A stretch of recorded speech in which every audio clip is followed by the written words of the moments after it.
guys! Ingay naman ng aso. Hi guys! Good morning! Ano ba yan? Sinasabayan ako ng aso. Miley! Miley! Hi guys! Oh, hindi ako makagreet. Miley! Miley! Ano ba yan? Wait lang guys. Hi guys! I'm here again in my kitchen. Welcome again to my channel. Nandito tayo sa kitchen ko and obviously we are going to cook again.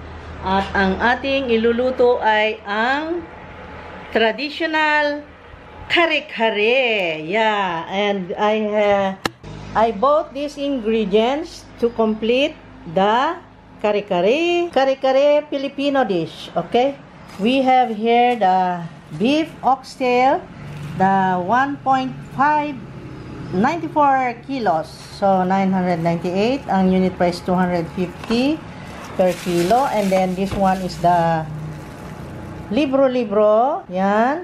Pero hindi ko siya iluluto lahat guys, basta't ang ingredients ay ito. I have here the peanut butter, the rice flour. Ito yan, rice flour yan guys. And then I have here the bagong alamang, puso ng saging, heart of banana, banana blossoms, and then the sitaw, string beans, Filipino string beans, the achuete, yan, and then the pechay here. Okay guys, ito lahat ang ingredients na na-prepare ko para makumpleto itong dish na ito. Okay? So, linisan ko, slicein ko na, i-prepare ko na, i-process ko na, and then I will show you later how I will cook. Okay? Ito siya lahat ng ingredients, but not yet in proper amount. Okay? So, I will just prepare first. Ito na yung ingredients guys, at ako naman i-prepare ko yung buhok ko, i-prepare ko ang sarili ko para sa pagluluto, and then let's go. Okay? Tanggalin ng taba. Oh, grabe kasi yung taba. Tanggalin natin guys. Hindi natin gusto ang taba nito, kaya goodbye taba.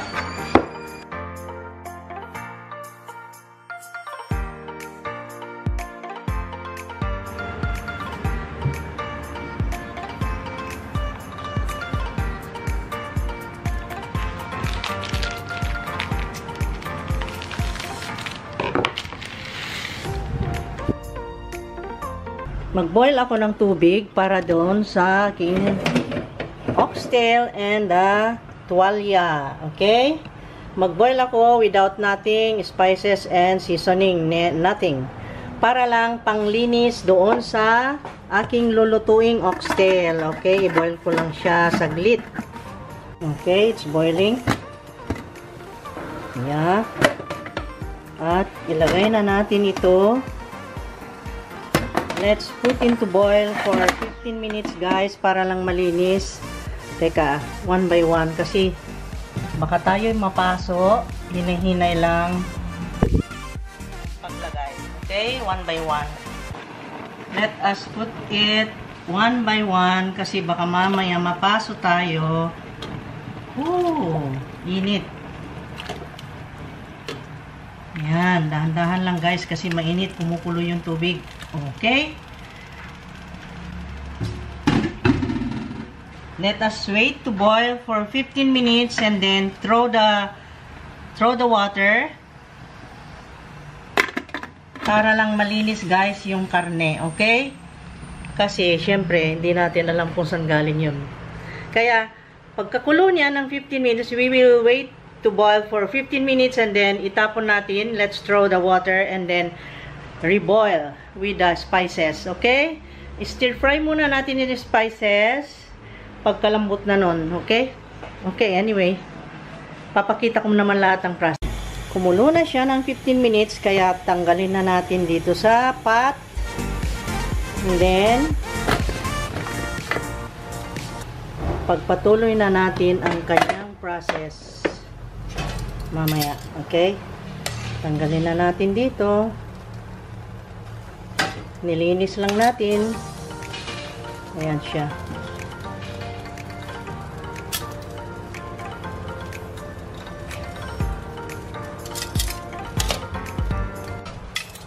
Okay, wala na. Oh, nagsilutang ng taba-taba. Ayan, at least malinis na. Yan na ang maluluto natin.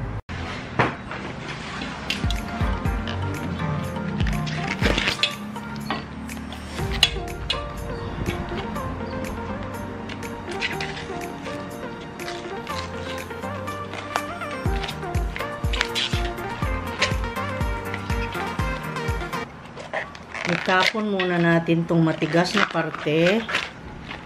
Hindi ito kakainin. Doon lang sa malambot na parte ng ating isali. Okay? Tigas pa yan, guys.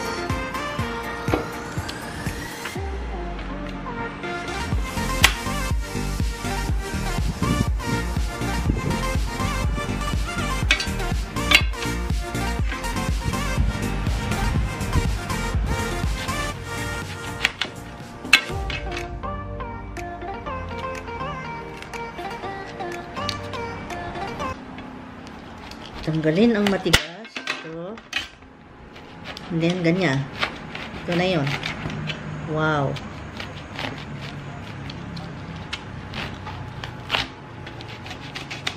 Okay. Ayan, guys. At mangingitim yan kung di natin lagyan ng kalamansi.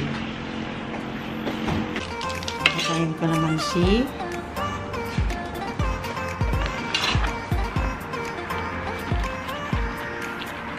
Para di mangitim. Ayan, guys, maitim eh.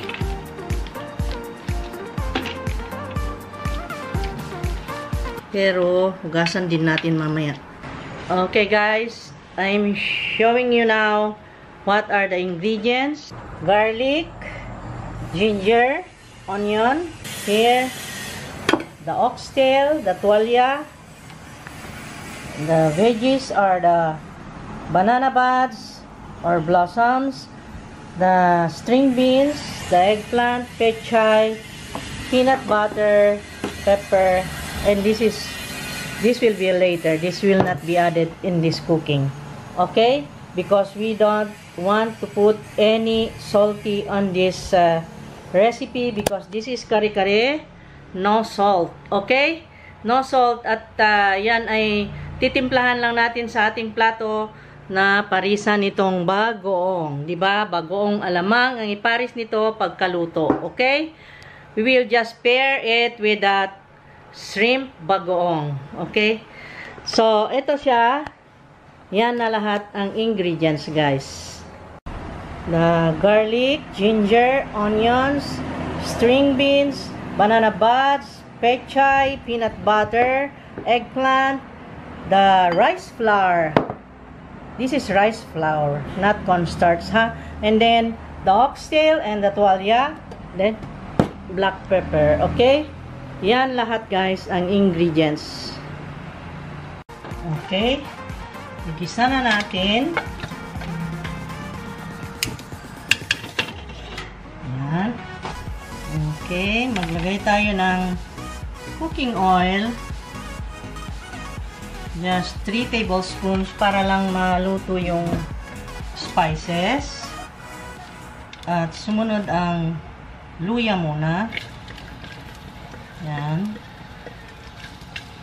Itong luya ay maganda ito para matanggal ang lansa ng oxtail and the tuwalya. Alam nyo naman na medyo maanggo ang baka, medyo may amoy. That's why marami tayong luya na igisa dito.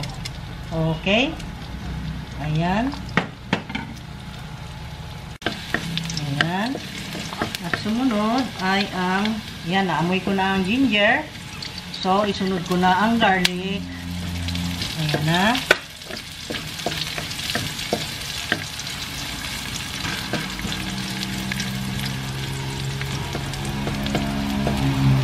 Pag lumabas na ang aroma ng garlic, pwede na rin sunod si onions. Ayan.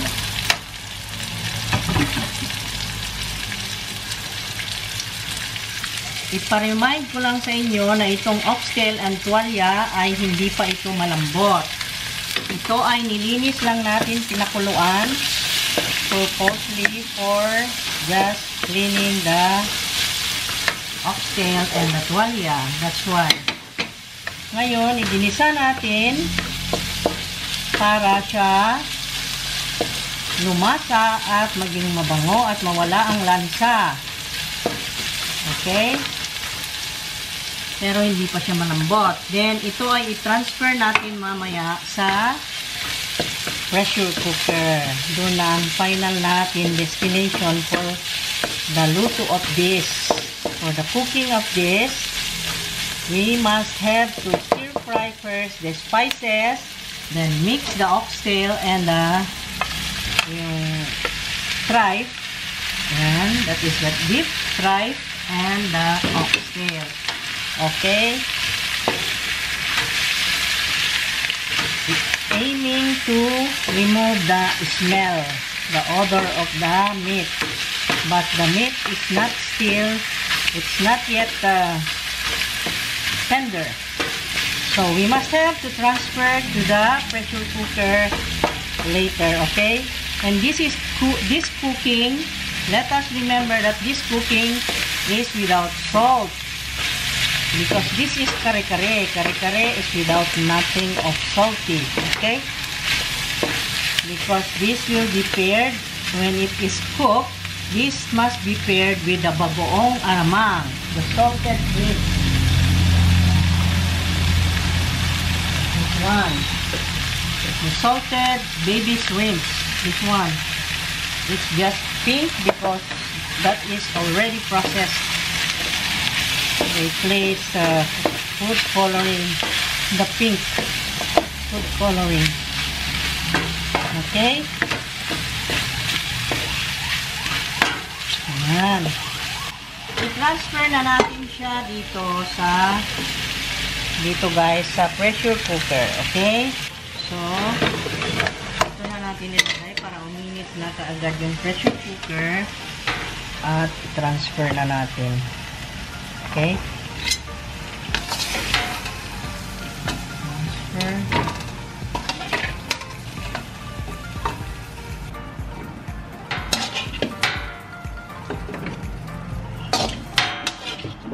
Ayan. Yan na natin i-transfer. Okay. And then, let us add 6 glasses of water. Then, let us close to let it boil. Wait, i-mix ko nga muna para ma-incorporate yung kanyang spices like that. And then, close it. And then, lock. Okay, guys. Let us wait for this to boil. And then, upon boiling, let us watch our watch. We must wait for maybe 45 minutes. 45 minutes para lumambot yung karne. Okay? 45 to 1 hour. Tiyaga para makakain ng kare-kare. Okay? Ayan. Napasubo sa kare-kare. Kaya late na kapananghali. Ngayon, ito naman ang nagpapatagal sa akin ngayon. Itong pagluluto ng bagoong. This one, I'll be cooking outside because this is smelly. So, ito ang kanyang spices, garlic, ginger, a lot of ginger, and brown sugar for this bagoong. Okay? Igisa-gisa ko lang, and then lagyan ko niyang spices na yan, and then pwede na siyang i-pair mamaya doon sa kare-kare. Kasi ngayon guys, parang hilaw pa to kasi smelly siya, smelly. That's why I must have to cook first. Okay? Nang dahil sa kare-kare, dito sa labas nagsilutuan ng ginamos bagoong kasi mabaho para doon sa loob ng bahay. Ayan guys. Ayan na firewood. Ang galing. Ito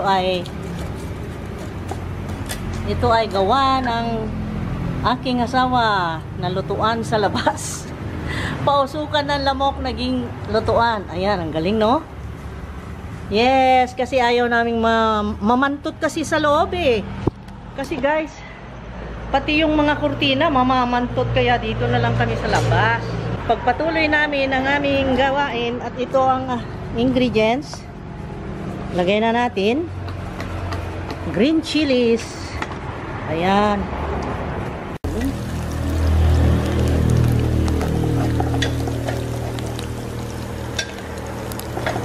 Ayan. Ginamos. Bagoong alamang for mangga. For kari-kari. Uy, ang sarap.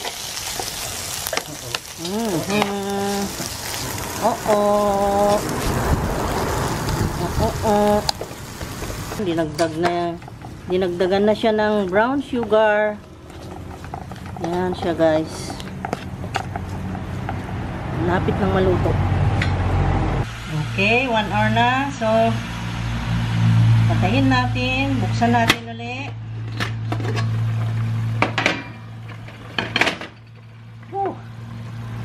Wow. Okay na. Malambot na. Lagay ko na yung rice flour. Halo natin guys. Unti-unti. Ayan guys. Hinalo ko na yung rice flour. Wow. And then, ayan siya guys. Oh, malapot na siya. And then, next is here is a peanut butter. Yung Skippy. The creamy. Maglagay ako ng ganyang amount. 1/2 cup. 1/2 cup of peanut butter. Wow. Bango. Sarap ah. Lagay natin ang atsuete. Salain ko lang ang atsuete. Yung binabad sa mainit na tubig. Ayan siya guys, pangkulay. Wow na siya guys, di nyo naman makita. Pakita ko, ayan. Pumula na siya at lumapot. At ang bango, patikam ko ay ninervyos na sa sarap nitong ating. And then, itong puso ng saging. Ayan. Lagyan ko lang siguro ng babahagyang ganyan. Hindi ko ilagay lahat. Ayan. Puso ng saging. Ayan na guys. Pula-pula. Nakalagay na yung puso ng saging. Then next is the sitaw. Yes. The sitaw.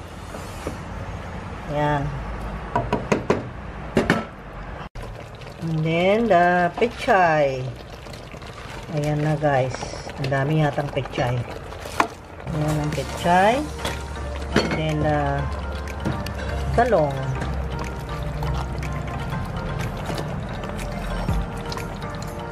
Ayan siya guys.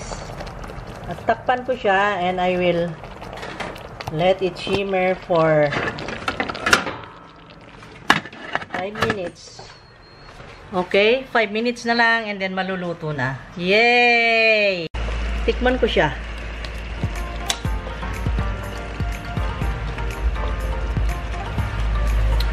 Oh my God, ang sarap. Ang linamnam pala talaga. Anong ang linamnam pala talaga?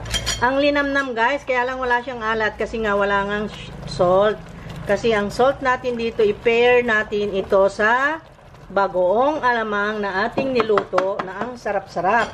So, 2 minutes pa and then we will eat. Ito na ang final look ng aking kari-kari. Ang sarap-sarap guys. Wow. Oh, yummy. The pechay, the eggplant, and everything. Ang sarap niya, 'di ba? Wow. Kaya na tayo, guys. Okay. Patayin ko na kasi luto na. So, ihain na natin. Uy. Ang sarap, guys. Oh, wow.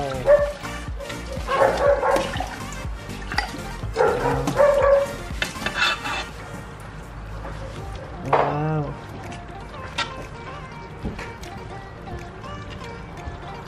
kain na tayo. You know?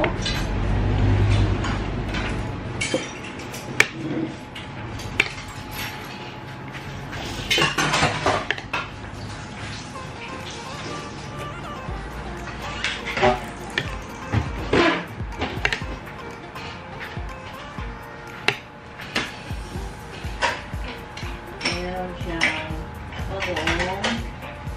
Itong bagoong. You see? Ito yung nagawang bagoong kanina. Niluto ni Marco. Kaming dalawa nagluto nito sa galabas. See? Oh, sarap nito. Sarap nito, guys. Yan ang ipapares. Okay? Ipares mo dyan para may alat. Ayan. Okay? So, let's eat. Tikman ko, guys. And then,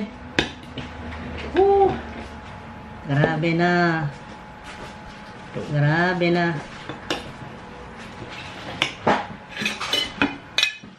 How is it? Diyan. Tell me. Lami? Oh, lami daw. Yes, natikman na niya. Lami? Okay. So, magpaalam na ako, guys. Gutom na. It's time to eat na. Okay? Time to eat this. Wow, ang lambot ng kare-kare. Yes, time to eat na. Let's eat na, kare-kare. Ang sarap. Okay? Thank you, guys. Let me say bye-bye. Thank you. And God bless us all. Okay, bye-bye. Bye-bye. Bye-bye. Bye-bye. Say bye-bye. Bye-bye. Bye-bye. Bye. Bye-bye. Thank you. Please like, comment, share, and subscribe, guys. And click the bell button to see more, okay? I love you guys. God bless us all.